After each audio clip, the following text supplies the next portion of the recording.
6 বছরের সংসার জীবনের ইতি টেনেছেন কণ্ঠশিল্পী কণা। বিচ্ছেদের সিদ্ধান্তটি তার ও সাবেক স্বামী গহীনের জন্য খুবই কঠিন ছিল বলে এক ফেসবুক পোস্টের মাধ্যমে জানিয়েছেন তিনি। কণা লিখেছেন, জন্ম, মৃত্যু, বিয়ে সবই আল্লাহর ইচ্ছা। ঠিক তেমনি যে কোনো বিচ্ছেদও হয় তারই ইশারায়। দীর্ঘ 6 বছরের বিবাহিত জীবনের পর আমি এবং গোলাম মোহাম্মদ ইন্তেখার গহীন আনুষ্ঠানিকভাবে ইতি টানলেন তারা। গত 16 জুন 2025 তারিখে ইঙ্গিতপূর্ণ স্ট্যাটাস দিয়েছেন আরেক সঙ্গীতশিল্পী নাজমুন মুনিরা ন্যান্সি। তার পোস্ট দেওয়ার ঠিক 1 ঘণ্টা পর রাত 12টার দিকে কটাক্ষ ওই পোস্ট দেন ন্যান্সি। সঙ্গীত অঙ্গনের মানুষ জানেন, কণা ন্যান্সির সম্পর্ক সাপে নেউলে অবস্থা। ক্যারিয়ারের শুরুতে দুজনই তুমুল জনপ্রিয়তা পেয়েছিলেন, তবে ন্যান্সি পরবর্তীতে অনেকাংশেই কণার থেকে পিছিয়ে পড়েন।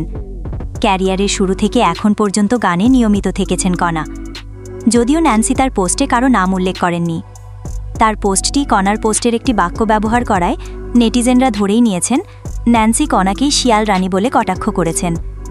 প্রসঙ্গত, গত বছরের 14 জুলাই ন্যান্সি একটি শিয়ালের ছবি দিয়ে কণাকে ইঙ্গিত করে একটি পোস্ট দিয়েছিলেন। সে সময় কণার গাওয়া তুফান সিনেমার দুষ্টু কোকিল গানটি ব্যাপক জনপ্রিয়তা পেয়েছিল। দর্শক, কণার এই হৃদয় বিদারক মুহূর্তে ন্যান্সির এমন পোস্ট আপনি কেমন চোখে দেখছেন? কমেন্ট করে জানিয়ে দিন।